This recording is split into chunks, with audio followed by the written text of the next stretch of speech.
تو قاضی انور صاحب کی ڈیبلٹی تو اچھی ہے لیکن بہت عمر رسیدہ ہیں اور ان کو تحریک انصاف کے فورٹس کا اتنا پتہ نہیں ہے کہ اس میں جو لوگ ہیں کس طرح ایک دوسرے کو بلیک میل کرتے رہتے ہیں.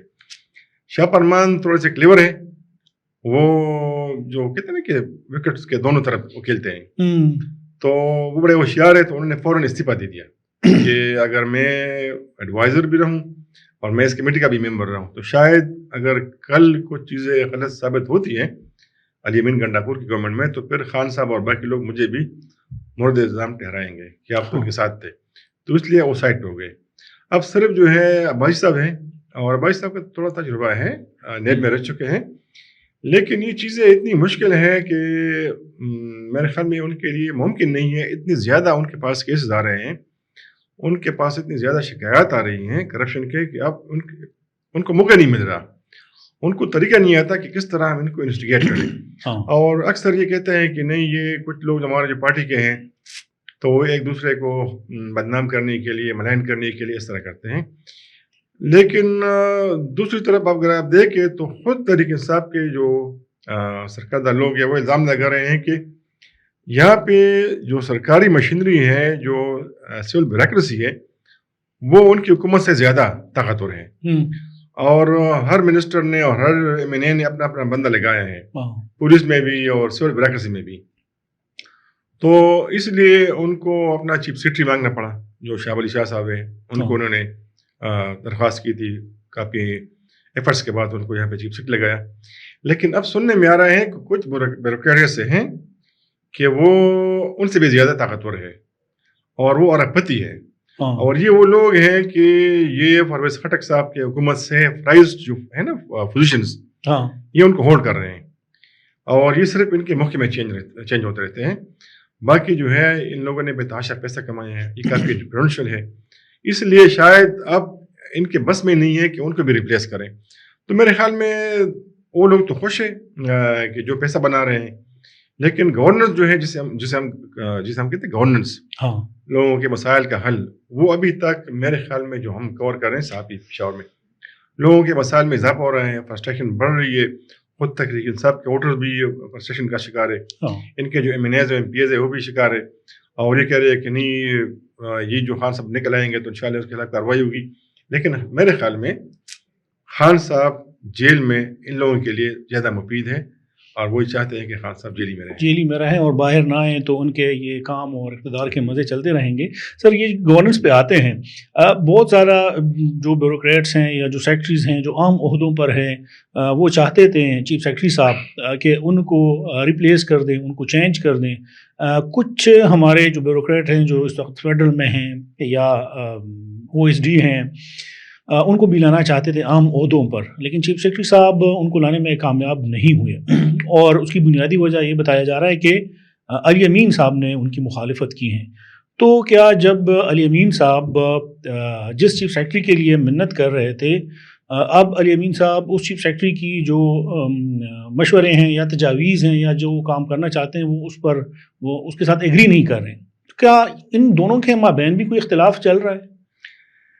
میرے خیال میں علی امین صاحب خود بھی ہیں, لیکن ان کے ارد گرد کچھ لوگ ہیں اور ایک شخص جو ہے بہت مشہور ہے, ان کا نام بہت ہی لے جا رہے ہیں اس وقت آفیشیل سرکل میں جی, اور ان کا تعلق اسماعیل خان سے ہے کہ یہ جو گورنمنٹ ہے اصل میں وہ چلا رہے ہیں وہ,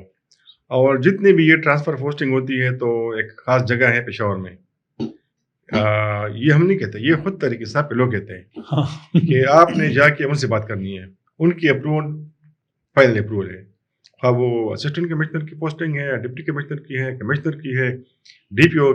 کی ہے یا DIG کی ہے نا.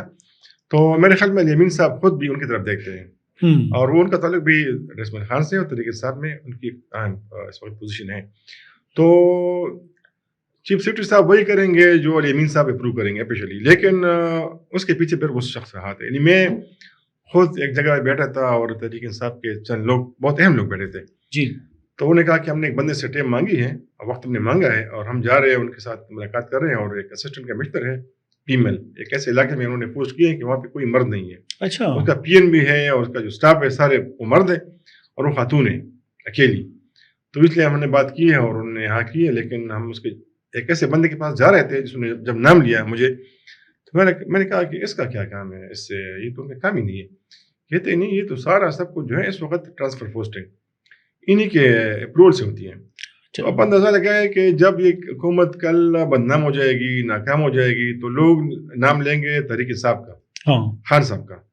اور جس طرح باقی لوگ تحریک انصاف میں آئے، انہوں نے پیسہ کمایا، بڑے بڑے عہدے انہوں نے رکھے، آج وہ تحریک انصاف کا ایسا نہیں ہے. اور تحریک انصاف والے کہتے ہیں کہ نہیں، یہ غلط ہے، یہ چور تھے، اس لیے پارٹی کا ایسا نہیں ہے. تو مجھے ڈر ہے، اور صرف مجھے نہیں ہے بلکہ تحریک انصاف کے ان تمام پرانے لوگوں کو ہے جو خان صاحب کے بڑے قریب ہیں، کہ کل شاید ان کے ساتھ بھی ایسا ہی ہو جائے کہ جس وقت جو گورنمنٹ میں لوگ ہیں، کل یہ جائیں گے، پھر ان کو یہاں نکال جائے گا، اور پھر یہ کہیں گے یہ تو ہمارا نہیں. تو سر، جو جس شخصیت کا ذکر کر رہے ہیں، یہ کام صرف سفارش پہ چلتا ہے یا ادھر کوئی پیسے بھی دے کے کام نکلوایا جا رہا ہے؟ چونکہ ہماری عادت نہیں ہے کہ ہم الزام لگائیں، اور نہ میں نے ان کو کسی کا نام لیا ہے، لیکن میں نے بڑے کریڈیبل لوگوں کو سنا ہے کہ مطلب صرف سفارش نہیں ہوتی، مطلب آپ نے اور بھی کچھ دینا بندوبست کرنا پڑتا ہے نا، ممکن نہیں ہے. تو اس لیے آپ اس وقت دیکھ رہے ہیں کہ زیادہ تر جو اہم لوگ ہیں وہ سائڈ پہ ہے، وہ ان کے پاس کوئی عہدہ نہیں ہوتا نا. جو پرائز پوزیشن ہے وہ ایسے لوگوں کے پاس ہے کہ عموماً آپ دیکھ رہے ہوں گے گزشتہ چند سالوں سے، کئی سالوں سے یہی لوگ ہیں، ایک موقع میں سے دوسرے موقع میں اور تیسرے موقع میں بس وہ آ رہے ہیں نا. تو اس لیے لوگوں کو یقین ہو چکا ہے کہ یار اس حکومت میں ایٹ لیسٹ یہ بہتر ہے کہ آپ کے پاس کوئی ذمہ داری نہ ہو. جو لوگ جو اپنی کریڈیبلٹی کے بارے میں فکر مند ہوتے ہیں، یا جو ان کا ایک ہے کہ میرا کیریئر جو ہے وہ بیدار ہے اور کل کوئی میرے اوپر انگلی نہ اٹھائے، تو وہ جو آفیسرز ہے وہ اس وقت سائڈ لائن ہے. سر، آخری سوال ہے. اس وقت جو پی ٹی آئی کی قیادت ہے، علی امین کو صوبائی صدارت سے ہٹایا، جنید اکبر کو لایا گیا، پھر وہ جو چیئرمین کی بات ہو رہی تھی پبلک اکاؤنٹس کمیٹی کی، عمر ایوب کو ہٹایا، جنید اکبر کو لایا گیا، پھر کہا کہ جنید اکبر کو ہٹایا، پھر عمر ایوب کو لایا گیا، پھر کل سے خبریں چل رہی تھیں کہ خان نے ان کو ہدایت کی ہیں کہ اپنا کام جاری رکھیں. اس وقت جو پی ٹی آئی کی قیادت ہے، خیبر پختونخوا سے زیادہ اس میں لوگ ہیں، ان کی تعداد زیادہ ہیں، پنجاب سے بھی کچھ لوگ ہیں، کون اس میں حقیقی معنوں میں مخلص ہیں کہ جو یہ تحریک چلا رہے ہیں، جو بار بار اعلان کر رہے ہیں کہ عمران خان کی رہائی ہو؟ کیا آپ سمجھتے ہیں کہ ان میں کوئی مخلص ہے؟ مجھے تو بدقسمتی سے اس وقت جو لوگ آپ کو نظر آئے نا اسٹیج پہ، تو بہت کم لوگ مجھے نظر آ رہے ہیں کہ واقعی وہ خان صاحب کے قریب. خان صاحب کے ساتھ جو مخلص ہیں ان کے ورکرز ہیں، اور یہ لوگ جو ہیں اس وقت جو ارد گرد بیٹھے ہیں آپ کو نظر آ رہے ہیں، تو یہ بھی ورکرز کے غصے سے ڈرتے ہیں، اس لیے یہ اس طرح بس بیٹھے ہیں. ادروائز اگر ان کے بس میں ہوتا تو کبھی بھی یہ کسی بھی مظاہرے میں نہ آتے. میرے خیال میں جنید اکبر صاحب بہت کوشش کر رہے ہیں، وہ سنسیئر ہے اس وقت، لیکن ان چیزوں کے لیے فنڈ چاہیے، وسائل چاہیے، اور لوگوں کی مدد چاہیے. اور میں نہیں خیال کہ اس وقت ان کو پی ٹی آئی کے لیڈرشپ سے وہ سپورٹ مل رہی ہے خان صاحب کی رہائی کے لیے یا تحریک چلانے کے لیے کہ جو درکار ہے یا جو ہونا چاہیے. بیرسٹر گوہر صاحب جو ہے شریف انسان ہے، لیکن میرے خیال میں وہ بالکل مسپٹ ہے اس وقت. اور جب تک آپ کے پاس اسٹرانگ اور مضبوط چیئرمین نہیں ہوگا، اس طرح جو ہے نا جو سیکرٹری جنرل ہے، تو یہ دونوں اہم عہدے ہیں اور وہ کافی بیچارے شریف لوگ ہیں، بہت کمزور لوگ ہیں، اس لیے ان کا کوئی رول نہیں ہے. اور انہوں نے اسٹیج کھلا چھوڑا ہے تحریک انصاف کے ان لوگوں کے لیے جو ایک دوسرے کو بلیک میل کرتے رہتے ہیں. بہت شکریہ سر. آپ نے مشتاق صاحب کا تجزیہ سنا، بیچ میں انہوں نے کچھ ہمارے ساتھ انتہائی اہم خبریں بھی شیئر کی کہ گورننس کا سسٹم کیسے چل رہا ہے، کون کہاں جا رہا ہے، پوسٹنگ ٹرانسفر کہاں سے ہو رہی ہے.